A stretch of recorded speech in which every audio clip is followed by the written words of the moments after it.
Hey guys, it's Phoenix. Yes, we're currently at 30% completion with Pokemon Cobalt Amethyst.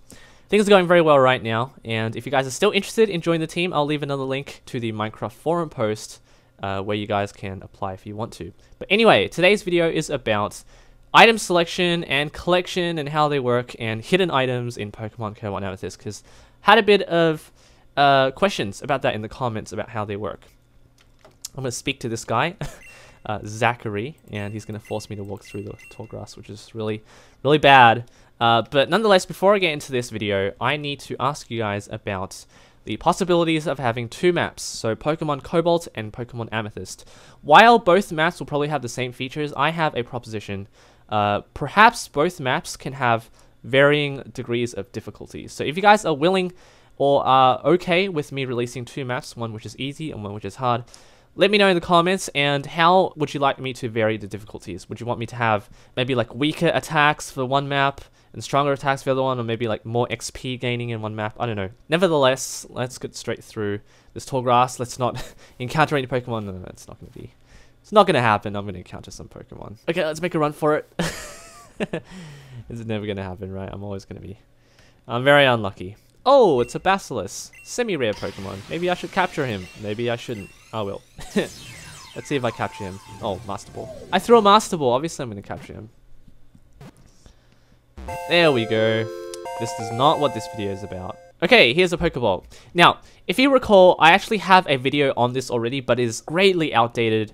So here is how it works. I have a select button now. And using the select button, I'm going to walk over to this item. And before I collect it, actually, I'm just going to collect it.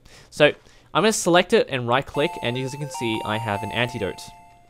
Of course, the antidote won't be of any use, so I'm going to go to my bag and go to the items. If I select the antidote, you can see that no Pokemon will appear, and that's because no Pokemon are poisoned, which is obviously not how the original games work. In the original games, you will see your entire party. If you use the item on a Pokemon that's invalid, it will just come up with an error message. But here, we're not that sophisticated. We're going to use Minecraft mechanics, and using execute and so forth, some Pokemon will not appear. Now that is for visible items.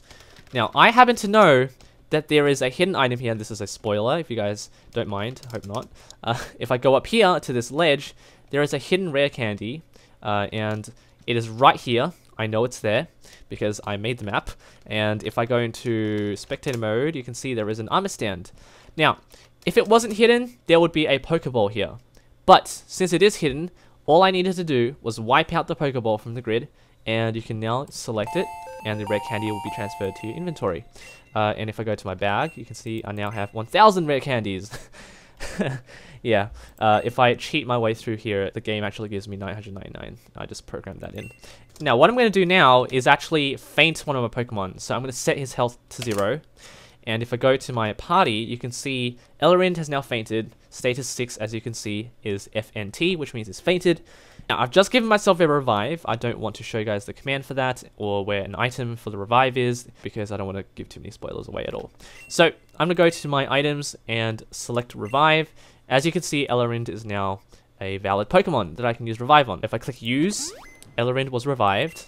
Runs a whole bunch of mechanics, Golden mechanics, ridiculously technical things. And if I go back to my Pokemon party, you can see Elarind now has half of its HP and is now revived. Status is back to 0. Okay, so that's a basic gist of how the items work. I'm going to go to the redstone area because I know some of you will be eager to look at how this works. I believe that will be sufficient. Now, I'm not going to go over the bag items and how they work because it's kind of complicated, but this one isn't, and this is probably what you guys are more interested in. So basically that system there just deals with how your bag collects items and stores them and distributes them through tell raw commands. But over here is what actually transfers the item into your bag. So this clock right here basically determines whether you've clicked the select item. Carrot on the stick, so right click detection. And if you happen to right click the carrot on the stick when you're near an item, it's going to trigger one of these selections, one of these categories. And let's say if it's a revive that you've selected, it's going to tell raw a message and do a few other shenanigans. And the tell raw message will allow you to select a redstone block to be placed over here. And after that's done, it will say that, oh, you put the revive in the items pocket or something. And then it's going to give you the item and reset everything. This right here just starts the entire game, so it will place all the items where they need to be, and summon all the trainers and set all of their scores and everything that's almost administrative, so it's not really that important. I just have to remember to do all of that stuff. But anyway, if you guys enjoyed this video, make sure to leave a like and subscribe for more creative content, and thanks for watching. Leave your comments down below for your ideas on what I should do to make a map more simple, because some of you guys are not experts and probably wouldn't want to play a map that is too complex. Take care.